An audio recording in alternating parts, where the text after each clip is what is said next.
So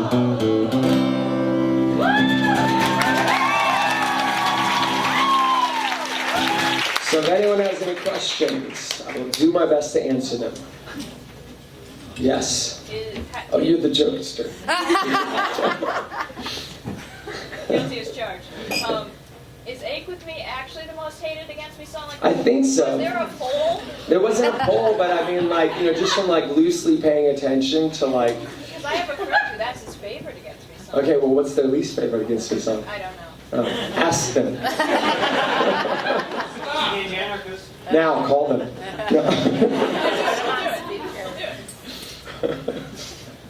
Yeah.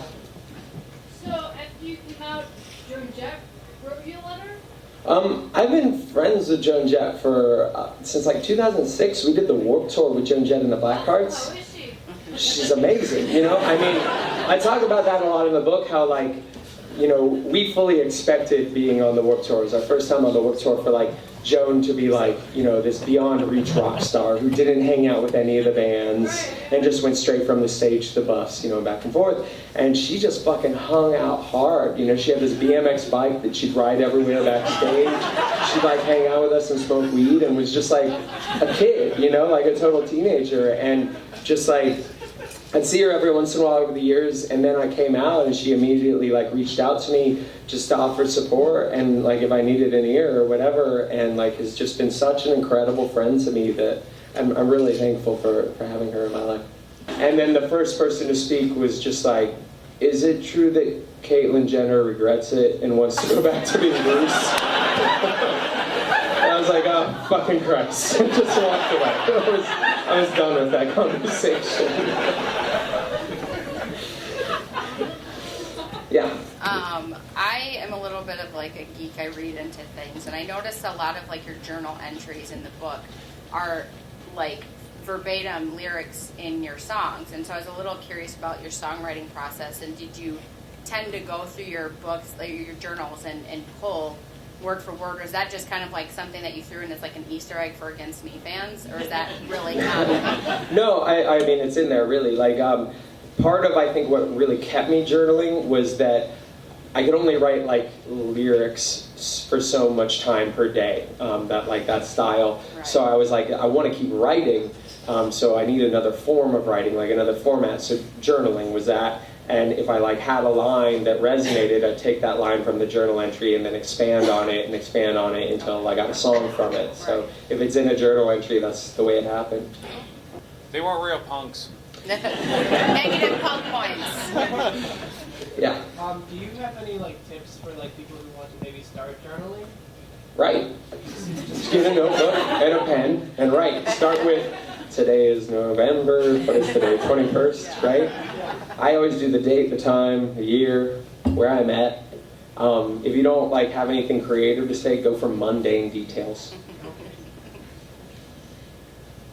So you talked about a lot of the Against Me videos that you hate. What do you think is the Against Me video that you're actually like, I'm really proud that that's my band made that video? The ones that we aren't in. That's why we have a lot of ones that we aren't in. I don't like being in videos, I don't like doing videos, but the ones we aren't in I really like. So the ones that like Chris Norris has made for us and the animated ones, yeah, those. Yes? When it all comes down, is there one show you put above all the other ones that you played?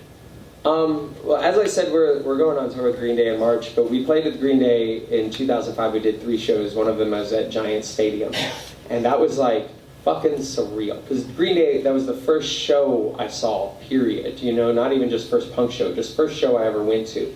So to like have that moment where you're on stage at Giant Stadium, and let me say, like, flying into Newark from Florida, like you flew over Giant Stadium, and I looked out the plane window and I saw the stage that we were going to play on the next day. So it was like just a surreal experience where there was that, and then the next day you're like there in a fucking stadium, 56,000 people, none of them there to see us. And like looking over, like we had a lot of friends and family come, and you like look behind and you're like, there's all our friends, there's all our family, there's the Bouncing Souls, who were like my third punk show. They're seeing us right now, and there's Trey Cool from Green Day watching us play. And then after the show, after our set, we were like, went out into the audience, we're watching Green Day, and fucking Kenny G was there. And I shit you not, when Green Day started playing Wake Me Up When September Ends, Kenny G took out his BlackBerry cell phone and started waving it in the air. So that whole show, and there was also a moment backstage too where we're like all standing around in this like backstage bar thing, and Jerry Only from the Misfits comes walking through the elevator doors in full Misfits regalia, takes a couple pictures, shakes a couple hands, gets back in the elevator and leaves. It's just like the weirdest fucking day. Just the weirdest fucking day. Yeah. Curious, when you were writing the book, when did you decide on the title, and what's the reception been?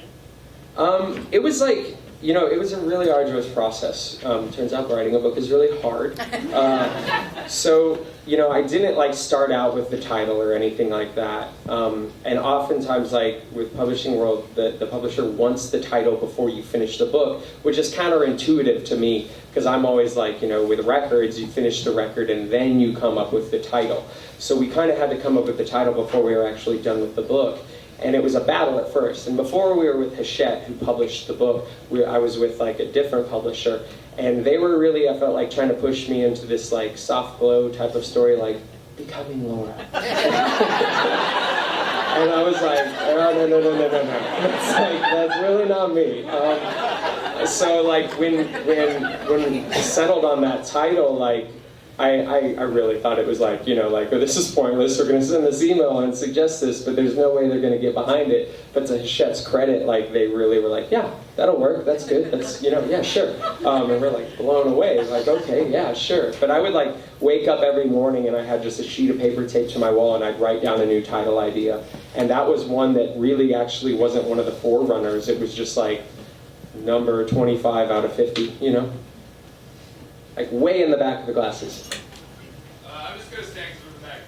When you wrote the song Disco for the Breakdown, was that one of the first songs where you referenced becoming transgender? Like, I remember reading in Rolling Stone, that was one of the words. Was that one of the first songs? Or?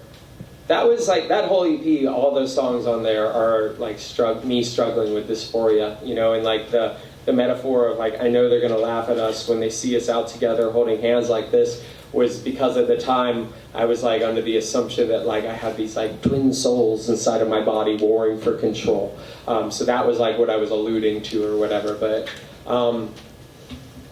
it's not, it wasn't the first, but it was like maybe the first that was solely about it, you know?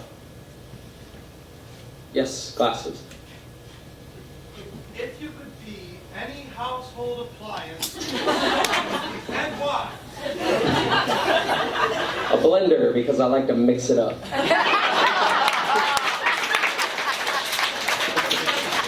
Yes. So actually, kind of coming in from that question, you want diversity on stage. Do you need a roadie for your next tour? What do you work for? Whiskey? Hired. Red hoodie. How did you meet Miley Cyrus, and will you tour with her? Through Joan Jett. You know, Joan was doing that thing with Miley, and Joan was the one who was like, hey, we should invite Laura. And I'm sure Miley was like, who the fuck is Laura? But, you know, like, to Miley's credit, she was really cool. She had me over to her house. She got me stoned on her weed. That was probably really good weed, wasn't it? It was really good weed. I got to see all our Teen Choice Awards. I pet her pig. Did you at least get to get stoned with Billy Ray? No, he wasn't there.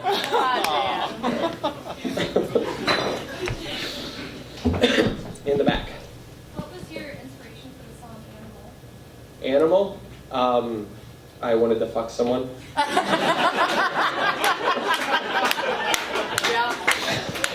That actually might be the most hated against me song.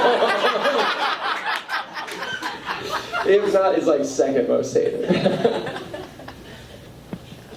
Yes. So as far as titling goes, how did you guys settle on Shapeshift with Me for this most recent record? And going into that record, what was it like, that process, just with all the buzz with transgender dysphoria blues? Well, that record was recorded here in Michigan. It was recorded right outside of Flint. And the title "Shapeshift with Me" is there's a lyric on the record that it's taken from, and it was really like we were struggling for a title for that record, and that one just kind of seemed to resonate as far as like I don't know, like come on, shapeshift with me. What do you got to lose?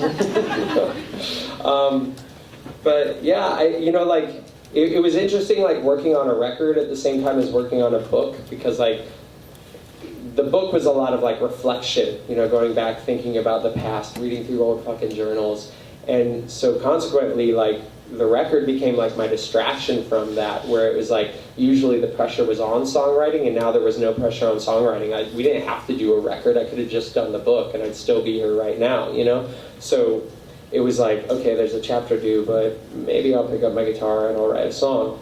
But really, I was just writing dumb love songs. That's all I wanted to do. I knew that there were some people who were like, oh, what, is it going to be like all fucking songs about trans this, trans that? And then I knew that there were some people who were like, oh, it'd be really awesome if it was all songs about trans this, trans that. But I was just like, I want to go out and travel the world and fall in love and have crushes and write songs about it and whatever. Fucking fuck what anyone else thinks about it, What was one of the moments when you first really felt like yourself? Like you actually were becoming who you were inside? After I came out, I really didn't feel that way. It was like a year and a half after I came out, I had a suicidal nervous breakdown. It was like the pressure of coming out really publicly, the pressure of like trying to finish a record, and the pressure of like my family, my marriage, and everything was falling apart.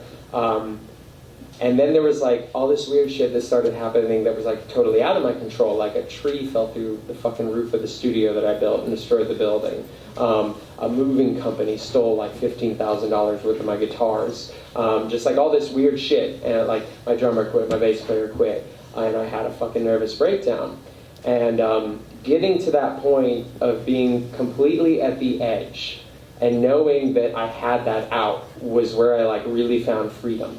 Where it was like, you know what, I want to fucking kill myself, but I'm not going to do it today. So if I'm not going to do it today, I'm going to go out and I'm going to have a really fun time. And I'm not really going to give a fuck what anyone thinks about me because I have nothing to lose right now. And it was like in that kind of balancing act that I was able to like just like be myself because it didn't fucking matter what anyone thought about me because like fuck it, consequences be damned. I'm just going to go out and like then we started touring and I just like really started having fun being in a band and being on the road. And I'm really thankful for finding that edge. Yeah. Is there a backstory behind the two songs from your new album, Rebecca and Boyfriend? Because I really like those songs. I want to know, like... the backstory behind the song Boyfriend is I was dating someone and they treated me like a fucking boyfriend and I don't want to be treated like a boyfriend. The backstory behind the song Rebecca is I fell in love with a girl named Rebecca. And I was trying not to. In the back there. Would you play pool with your friend tonight? Pool? Yeah. No, but I'll kick your ass at foosball. Yes. How do you handle emotionally going back through all of your old journal entries, like digging up all of these things that you may have forgotten or wonderful things that were great? It was debilitating, really honestly. Like after a certain point, like I kind of detached from it where like when it was like really like in the pressure zone of working on the book, like it just became characters in a story, it was no longer me that I was talking about. But at the end, when it was like reading through the finished, like this is going to be the book part, it was like, fuck, like that's me. And like I did some shit that I'm not proud of, but it's there and everyone's going to read about it. And I just got to like own that and I got to like move on from there. And that's that, Yeah. I actually have a serious question. I really loved your True Trans series. Thanks. And I found it actually really spoke to me very personally. Do you actually have any thought of maybe doing more with regards to that sort of thing? Like any more series like that? Or... I'd love to, but it's not up to me. That was like all AOL originals. They came to me with the opportunity. I was thankful for the opportunity, but they didn't ask to do it again, even though it was nominated for an Emmy. What do I gotta do here, people? Yes, in front. You spoke of Joan Jett. Was there anybody else that shocked you that came out of the woodworks after your Rolling Stone magazine that, you know, came in for support? Yeah, specifically, like, pretty close to before I came out, we did a tour with Blink-182 and Rancid. And Rancid were, like, one of my favorite bands when I was, like, a teenager, right? I loved Rancid. And when we toured with them, like, they were really cool to us. Like, they weren't cut off and they hung out. But Lars would, like, come into our dressing room and he'd be like, "What's up, faggots?" and like flip over our like dressing room table and like throw our couch cushions around and like, grab us, put us in headlocks and stuff like that. Just like older brother type of shit. But nonetheless, the like faggot part really like made me uncomfortable. And so like after I came out, we were playing a festival with them in Europe somewhere, and I was really nervous because I was like, fuck, like now how are they going to treat me? And like first thing, Lars came up to me and he's like, "Hey, I just want to let you know when we're on tour with you, all that faggot stuff, that's really not me. Let me know what kind of pronouns you'd like. Like, please, just like, let me know how I can be a friend to you." Just like, couldn't have been fucking cooler about it. It was just like, him putting on a dumb punk rock front or something like that. Yeah, and like Matt was just like total father figure, like, "Hey, how's it going?" It really, it was inspiring to me because they would have crushed me if they were dicks, So they still flip your shit just to keep things equal? Oh, yeah. You've been holding your guitar this whole time. Do you kind of want to play another song? All right.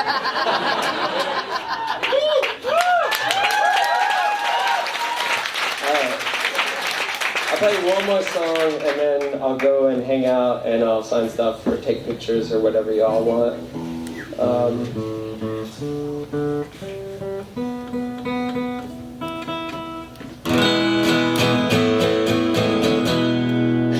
Thank you all again so very much for having me. Thanks everyone here, but fuck yeah.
So, everything's done. Had a fucking awesome night. Laura is still my hero. She seemed pretty tired at the end, so I didn't really want to bug her too much. Gave me a string, signed my guitar, so fuck am I ever happy. But now for the long ass drive home. I can't fucking believe what just happened. I crossed the border into fucking Canada, stop at a McDonald's, which is supposed to be one of the fucking most accepting places in the world of anybody, and I get fucking treated like shit because I had to use the washroom. This lady, this old fucking bigoted lady, I asked where the washroom is, and she fucking makes sure she tells me exactly where the men's washroom is, and then on top of it, I get out, and she just starts fucking staring me down, and then I complain to somebody, and you know what I get in response? Oh, I just want to make sure that some little girls are safe in the bathroom. What the fuck? Like, I can't fucking believe that. And then when I call her out on it, she has the fucking audacity to say, oh, that I was being disrespectful to her? Are you fucking kidding?